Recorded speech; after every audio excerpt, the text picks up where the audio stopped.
émission ya koyeba ko partager na biso liloba pe message kouta epai na Nzambe. Oui, c'est votre humble serviteur Enoch Babinga. Que le Seigneur vous bénisse. Saint-Esprit, je te dis merci pour ta présence. Seigneur Jésus, sois contrôle du colon nyoso. Tika etengonga oyo pesa melayo na kombo na Jésus-Christ de Nazareth. Amen.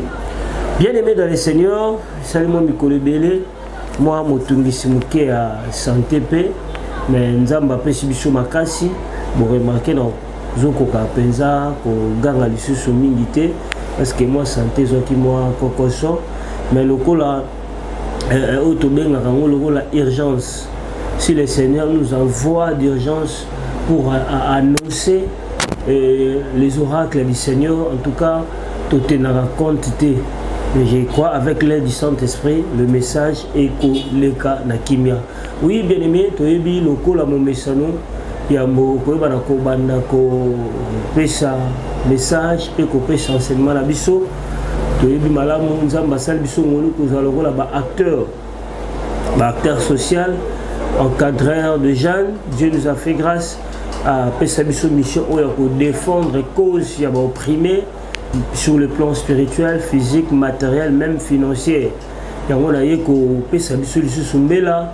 Ya ba papa ba maman o bozola na biso la musika pe na pembeni penser na bana o ba bengi ba orphelin. Bien-aimé dans le Seigneur, je sais que ezana ba maman belé, ezana ba papa belé, bazala tellement décis na ba comportement makambo belé o esikala etikala koleka mais là où il y a des faux, il y a aussi des vrais. Donc vraiment moto yo amesana ko sala bolamu, rien ne peut lui empêcher malgré circonstances, malgré ou à quoi kokuta nango mais muto amesana busam ayebaka toujours ko bala ko sala bolabo yango to ko beta pembele pa na papa maman kanisa bana oyo zana sacha sukali wa sakaloso moi kopo pe ati olindo pesa bango, n'hésitez pas de nous contacter et notre numéro c'est plus 243 89 50 79 749 et nous sommes là tokoye balako yango atoza busika nzamba osala biso grâce tokoya bisika ozali parce que bana o bazala pour ça soutien na biso moko tokokate. Dieu nous a fait grâce à kozala peut-être kaka ba encadrer mais toboko la rango elongo na yo papa elongo na yo maman. Bible zoloba celui qui donne aux pauvres prête à Dieu. Donc mutu oyo a pesa ka babola pesa ka bato bazangi azako defisa nzambe mutu a defisa nzambe azanga kalifuti ata soko mokete yango papa olandi maman. Je crois avec la réalisation papa la biso Blaise bakoy ko balancer le biso na papa Charlie on se retrouve juste après. Que le Seigneur vous bénisse.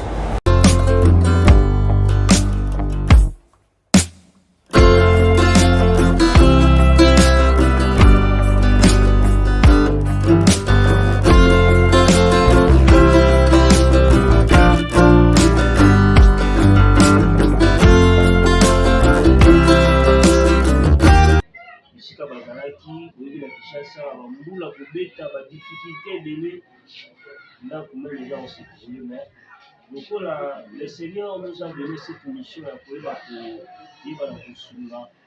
Le coup la montagne à Jacques la paix de l'Égypte, la route de Yandi dans le Havre. C'est ça, maman n'a pas pays à Zaïa, et maman s'oppose à la Mie maman kwa mimi natoka Bukavu. Niko nateseka hapa sana na watoto. Nje mnyumba moja manjanja. Niko nateseka na mai, tuko na mai, watoto wakulaki, watoto njana. Hakuna hata mwalimu tusaidie na watoto. Saidia na watoto tuko za kufika huko njana, sina ndugu. Sina kunisaidia, niko tu hapa na watoto wangu bwana na kufa na nibeba kishi sasa. Nilikuwa kufia. Sasa sina hata ndugu wa kunisaidia hapa niko.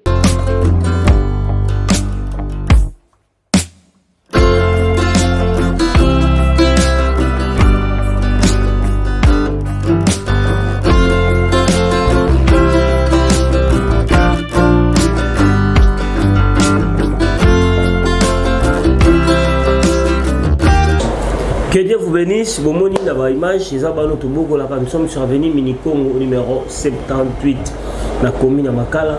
n'hésitez pas de nous contacter, n'hésitez pas au même au soutien maman. C'est vraiment difficile, surtout dans l'état où toujours les cas ces derniers moments dans le monde entier, même biso na Congo, vie est tellement cher, tellement pas si. Donc pour béli sabana, problème est tellement ébélé. Tout le temps la délégation maman la biso ya est ayaki sous kozongi la biso, il fallait qu'on récupérer les autres enfants oyo azo kokate.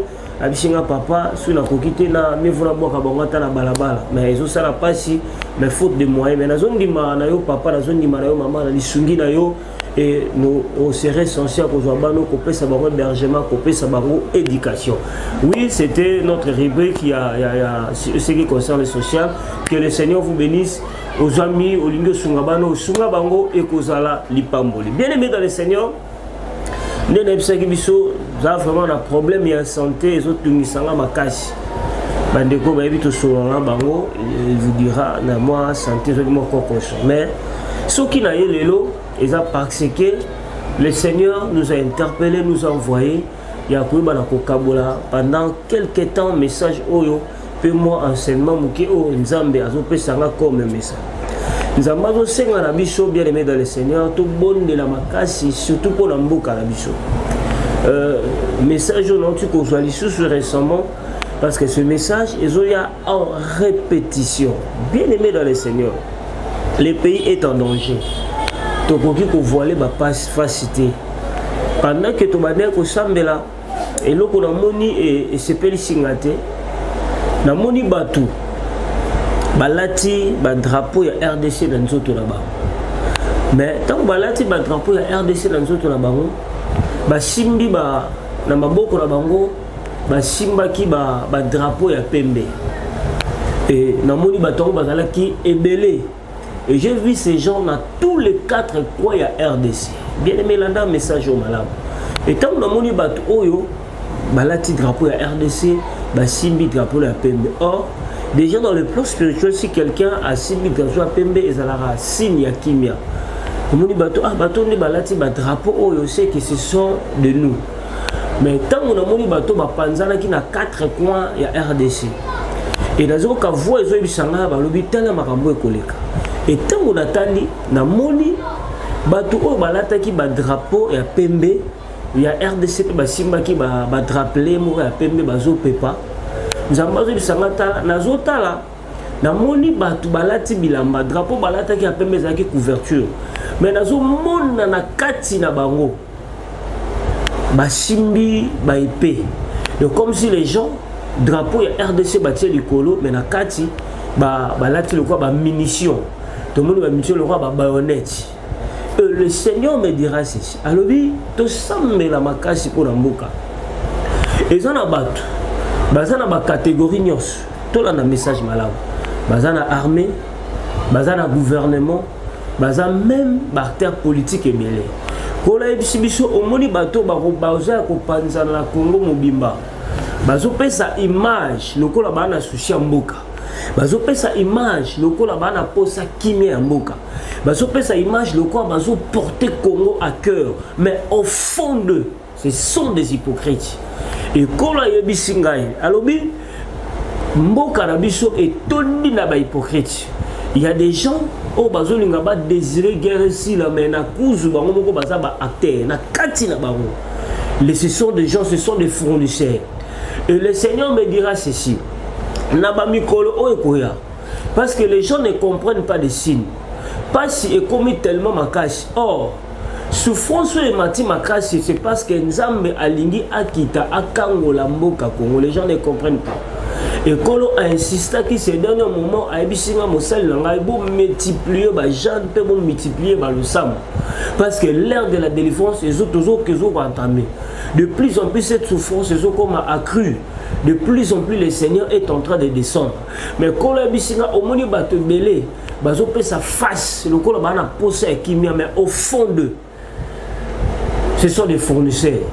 Au fond d'eux, baza bato bazo désirer moto eye bana kopela mais nzamba ebisi biso mikole koya nzambe akobanda ko dévoiler moko sima na moko. Le Seigneur akobimisa bangwani parce que tant on a moni bato aboy na moni na fond na bango et par après na kombo na mu pepe eye makasi et tant mu pepe et longoli bango drapeau au balata ki lokola ya Congo et puis et longoli bango ba drapelé et tant que longoli bango ba drapelé directement ba munition ba bomba ki na kati ba épée biloko zaki na kati seni et bimi parce que le Seigneur me dit ceci, il y aura même les yeux ouvertement bakola qui sa même position na bango nzambe ako dévoiler misala na bango et tant na moni misala bango zala ki dévoiler et puis na moni ba épée o ba portaki et bandi kokwea ba biloko balataki na kati et bandi kokwea et nzambe zo bisangai na tele mingo ngekokinga na zo tele ma premièrement nzamba ko révéler ba vraie face ya bato basala ka semblant baza partout baza en opposition baza même na majorité présidentielle ils sont partout et bato ce sont des acteurs o bazo bimisa face lokola bana souci mais na kati na bango ba bombi makambo ebele ya mabe nzamba lobi akolongola bango le Seigneur ne peut pas se biso e la frappe nzamba Dieu fera en sorte que ba secret na bango caché ebele e kozala dévoiler et puis il y aura même les uns et les autres même temps ba secret na bango kozala dévoiler batu bakokamwa na yepé. Or ce sont des gens auxquels on bazo désirer parce que nzambe ici à telemi mo peut pas nzambe peut tout bien au télé. Le deuxième sur le Seigneur me dit a ebisi biso boke bokomona na kokoti s'appelle confusion entre na bango nzamba ko ma confusion bango na bango bakobanda koswana parce que makila ya bana ya Congo ezoganga et pas makasi et Bible me dit ceci, j'ai attendu le cri de mon peuple et je suis descendu pour les délivrer. Et les intercesseurs, les gens qui aiment le pays, le Congo, intercédons pour ce pays. Intercédons pour ce pays. Parce qu'il y a beaucoup de plans machiavéliques que le diable est en train d'établir. Mais ils comprennent que plein sur bazo sala, ils ont parce que il y a des prières qui montent de partout pour prier pour notre pays. La ligne enrichie va tous verset Oyo. Nous en avons 2 Corinthiens, verset 14. Et cela n'est pas étonnant, puisque Satan lui-même se déguise en ange des lumières. Bien aimé, ils ont un bateau, ils ont un semblant. Et quand ils ont un lili, ils ont un roi Paul. Ils ont appelé le rôle là, ça va te souci. Oh, tout ça là, ma manifestation. Bien aimé, faisons très attention. Parce que l'heure est arrivée. Nous allons remettre à Nimisana parce que nous avons sonné déjà la délivrance pour la Moka Nabiso. En tout cas, que le Seigneur vous bénisse. Faites de cela une très large diffusion. Partagez l'émission. Et surtout, bateau bazoaka fardo à Kosambela. La Robiso Mikolo, tout ça, mais l'ensemble ne peut pas confuser Kota. Nzambe souffler, bimise la biso bango. Babima ouvertement. Seigneur, bango na bango baliana. Parce que makila ba congolais est tangi pemingi. Que le Seigneur vous bénisse. Oui, bien aimé dans le Seigneur, pendant un petit moment, parce que vous savez, ces derniers moments, Dieu nous a fait grâce, toujours le Belamingi, Makambo Itali, Bandoto, là-bas qui est à chapitre moko, est tellement vaste. Bateau Nzambe a touché le centre de Simba. Et il nous appelle de partout, toujours partagé. Oh Nzambe a sili kopé sa biso parce que la Bible dit nous connaissions à partir, nous pouvions à partir. Les autres saban Nzambe ça bandoto nyos tout na ko tali a. Mais les uns et les autres quand nous appellent Nzambe ko ko la ki sakayo message justement sur la forme belé parce que notre Dieu il est multisystème. Tout le monde na kata Bible kuna bigisi mutaji mabela tena mis kuna lobi kende sukola kuna lobi boa kama na mai cette fois. C'est Dieu dans sa souveraineté à salaka oye alingi. Marc chapitre 10 verset 46 à 50 au Tarangonandaku na Zozwa quelques petits mots. Ils arrivèrent à Jéricho et lorsque Jésus en sortit avec ses disciples et une assez grande foule, le fils de Timée, Bartimée, mendiant avec, était assis au bord du chemin, le verset 46. Autant affection à Mobimba pour une très bonne édification. Bien aimé dans le Seigneur, les lois na lingina lobelando tomoko tamuso zanu la nanga olotango tamuso tu l'as déjà senti parce que récemment on a été coupé sa biso quelqu'un si n'a pas phénomène. Nous sommes aux apôtres mais il y a des gens qui le vivent. natalisaki biso basine ebele lelo natalisa biso sine moko yaka mpe na ndoto soki mutu ozolota molili na kati ya ndoto eza na bato ebele alali azolota molili eza na bato ebele azolota aza na ndako moko eza très sombre eza na motu mosusu azotambola barêve ne ezalaka toujours focalisé ezalaka ya butu ya butu ya butu. Bien aimé, si ça devient répétitif yeba eza na langage oyo nzambe azolinga atalisa yo eloko nini etalisaka butu na kati ya ndoto. Butu ezalaka signe ya aveuglement. Quand quelqu'un est en train de rêver l'obscurité ezolakisa aveuglement. Même sur le plan spirituel ezolakisa aveuglement moko spirituel. Et puis ezolakisa confusion. Mutu ya boye vi na ye ekobanda kozala de temps à autre na confusion pe okozala mutu ya incertitude. Pourquoi bien aimé dans le Seigneur? Obinde tozala na ngata ndako. Bozomona nga parce que bozomona lumière non? Mais soki ba bombi ba mwinda bokomona ke mulili ekokota. Or mutu ya zana kati ya mulili ata soki batie lipamboli liboso na yo moyo simba yango ezate parce que tu ne vois pas. Mouton azana kati ya molili, mouton azomona te. Oko remarquer akoki kosala choix o eza yete parce qu'il ne voit pas. Bible zoloba Bartimée était mendiant aveugle, il était assis au bord du chemin. Oko remarquer il y a une différence entre au bord du chemin et dans les chemins. Donc état y aveuglement ya Bartimée et ça là que Bartimée azala pene ya nzela mais na kati ya nzela te. Parce que soura bande kozana na kati ya nzela aomona malamu te. Et ça na bato belé aurait azala dans sa bénédiction mais il est hors bénédiction, il est au bord, il est à côté. De même aussi tant que nous sommes dans la maison. Cela veut dire quoi toi na kati ya ndako. Ce que tu lobby osa au bord de la maison, c'est que tu es en dehors de la maison. Bien-aimé dans le Seigneur, quelqu'un qui est aveuglé spirituellement, c'est difficile de vivre dans sa bénédiction. On peut remarquer quand Christ a opéré le miracle dans la vie de Bartimée, Bible Bartimée suivit Jésus dans les chemins. Donc il y a une différence. Tant il était au bord, mais quand il a vu, il a suivi Jésus dans les chemins. Et de même aussi, quelqu'un qui est combattu à ce qui concerne l'aveuglement spirituel, au monde au salaba choix malomate. Il y a un monde à sala choix moko nasé aveuglement. À sa choix moko nasé à kozanga komona. Bien-aimé dans le Seigneur, le sambolangeza nzamba fungole miso molimo. Que l'obscurité, que l'aveuglement spirituel quitte ta vie. C'est pour cela qu'on remarque dans les signes, il y a un peu de temps où nous sommes dans bandoto. Au moment où nous sommes aveugle. Avec beaucoup d'efforts, au moment où nous sommes à l'amour qui non. Bien aimé dans le Seigneur, ce que le monde a déjà signé, allez-y comprendre que tu es combattu. Oser akobundisama na foxy aveuglement parce que quelqu'un qui est aveuglé spirituellement c'est difficile de voir ta bénédiction. Au moment où le Seigneur dans sa destination nous a prédestiné à qui est à gauche au monde qui est à droite. Bien aimé dans le Seigneur ce qui est à droite on peut remarquer makambo que nous ressentons à la droite et simbaté jusqu'à ce que tu dois rentrer pour entrer dans ton chemin d'entrer dans ta bénédiction. L'aveuglement spirituel. C'est pour cela des gens il y a des gens même à une certitude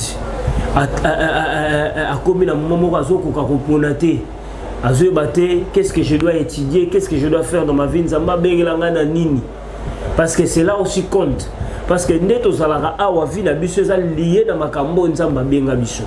De makambo nzamba bengela ote soko za aveuglé spirituellement o mikoti na kati okokanga nzambe mutema mabe nzamba za mutema mabete. Peut-être la place que tu es, Dieu n'a pas appelé. Nzamba benga on esika wanati.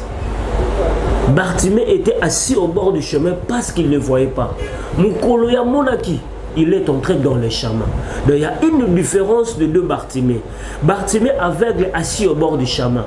Et Bartimée, il a suivi Jésus dans les chemins. Donc au moment où Bartimée a péné. Azaki aveugle, Azaki mendiant. Au moment où aveugle, sur cette expérience, souvent, il ne voit rien. Bartimée sont repêchés 100 francs à Zui.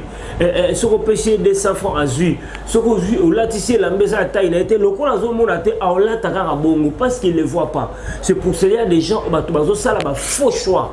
Parce qu'il y a une force d'aveuglement où ils ont combattre vie à Moutou. Et que ça a été moi, mon bali à Malonga a vu les athées. Moi, mon clair na katia a vu les athées. J'ai donné un exemple. Moutou a na katia ndako. Ndako eza mulili soka ko esi fongola mona bisika fongola ezate parce que misu les omonate mais on remarque soki amoni ta mususu fongola ngo ezaka pene na ye. Il y a beaucoup de gens li pambola zulu keza na ka pene na mais le kola ba aveuglé spirituellement amona li pambolité. C'est pour cela moni bato belé akita atika homme de sa destinée atika femme de sa destinée akenda ko bala mutu oya sengela ka bala te parce qu'il ne voyait pas. Or que ceux qui voient na ye et koyaki alinga comprendre que non. L'homme de ma vie, la femme de ma vie, c'est elle-ci, c'est lui-ci. L'aveuglement. Et les signes, ça se voit aussi dans les songes. Souvent quand tu rêves l'obscurité, souvent quand tu rêves tiré dans le noir, cela démontre qu'il y a un combat d'aveuglement spirituel. Tu seras dans la confusion, tu seras dans l'incertitude et tu auras des difficultés à faire beaucoup de choix. Ce sont des choses à combattre dans la prière pour que le Seigneur te délivre comme Bartimée. Il ne voyait pas, il était assis du bon chemin. Quand tu l'as vu, il a suivi Jésus dans le chemin. Cela veut dire qu'il est entré dans le chemin de la bénédiction. Auparavant, il était à côté. Que le Seigneur vous bénisse. Ma prière en est ceci. Le Dieu de la Bible. Nzamba fongola omisu. Nazo sambe la voile wane kouya. Bartimée avait crié, fils de David, ayez pitié de moi. Parce qu'il avait besoin d'entrer dans sa bénédiction, d'entrer dans le chemin. Dieu de la délivré. Na sambe le pe lokola yom tozola nangai. Tika nzambe wana kangola. Alongo la voile. Il a les dons des songes, il a des dons de rêve, il a des dons de vision. Le diable a étouffé ces dons-là. A étouffé pour mon athée. Il y a côtoyer n'importe qui, on côtoyer n'importe qui parce que muscles les hommes. Oh, sont muscles les hommes. Il y a des gens auxquels on s'approche là, on a la distance parce que tes yeux voient. Je prie au nom de Jésus que le voile, que l'aveuglement spirituel, que l'obscurité, que toute ta vie, que Seigneur Jésus-Christ de Nazareth amène la délivrance au nom de Jésus-Christ. Amen. Que le Seigneur vous bénisse. Pour plus de questions, n'hésitez pas de nous appeler sur plus 243 89 50 79 749. Prions pour notre pays. Prions pour